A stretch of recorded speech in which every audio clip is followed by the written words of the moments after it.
আসসালামু আলাইকুম, welcome to নীলমুন blog. চলে এসেছি নতুন একটি ব্লগ নিয়ে। হঠাৎ করে চলে গেলাম মেজো আপার বাসায়। হঠাৎ করেই পরিকল্পনা এবং হঠাৎ করে যাওয়া।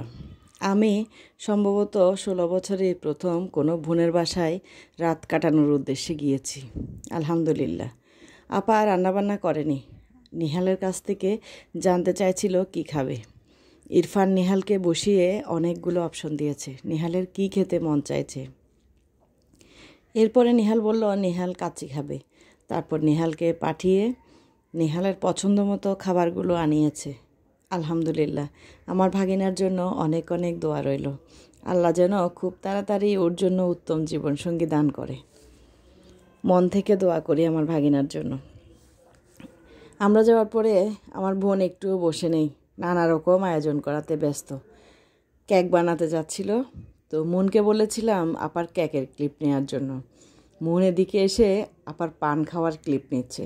মুন সেভাবে কাউকে পান খেতে দেখেনি, তো ও ভেবেছিল এটাও একটা পান কেকের ক্লিপ।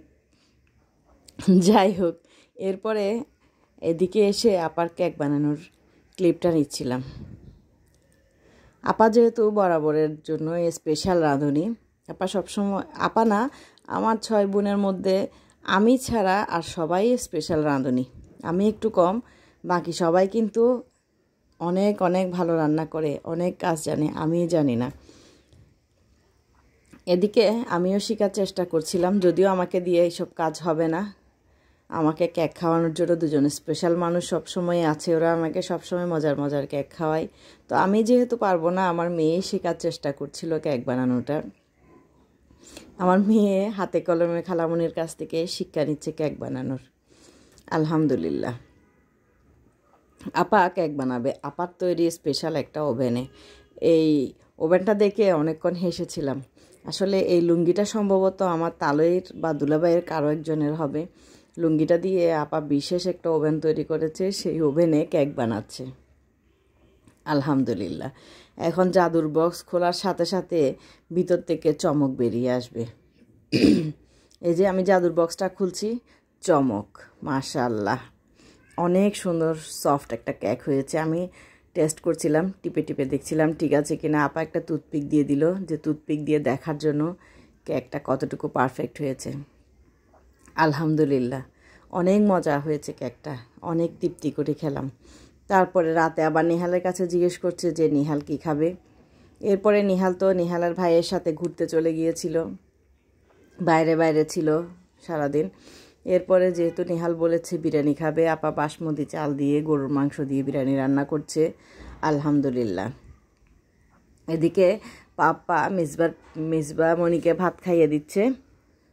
মিসবামণির পাপ্পা মিসবামণিকে ভাত খাইয়ে দিচ্ছে মজার মজার গল্প বলে। এদিকে এসে দেখতেছি 4 ভাই মিলে উনু খেলছে। আমি ইরফানকে খেয়াল করিনি, পরে দেখতেছি ইরফান ওদের সাথে বাচ্চা হয়ে গেছে। ইরফানও বসে উনু খেলছে একদম কোলে, সিংহাসনের মতো করে মাহিকে বসিয়ে রেখেছে, মিসবাকে বসিয়ে রেখেছে। 4 ভাই মিলে অনেক মজা করছে। ওদের আনন্দ, ওদের খুশি দেখে মনটাই ভালো হয়ে গেছে। অনেক মজা করছে, অনেক হই হুল্লোড় করছে ওরা। ওদের খুশি দেখে আমারও খুশি লাগছে। বাচ্চাদের খুশিটাই আসলে আসল।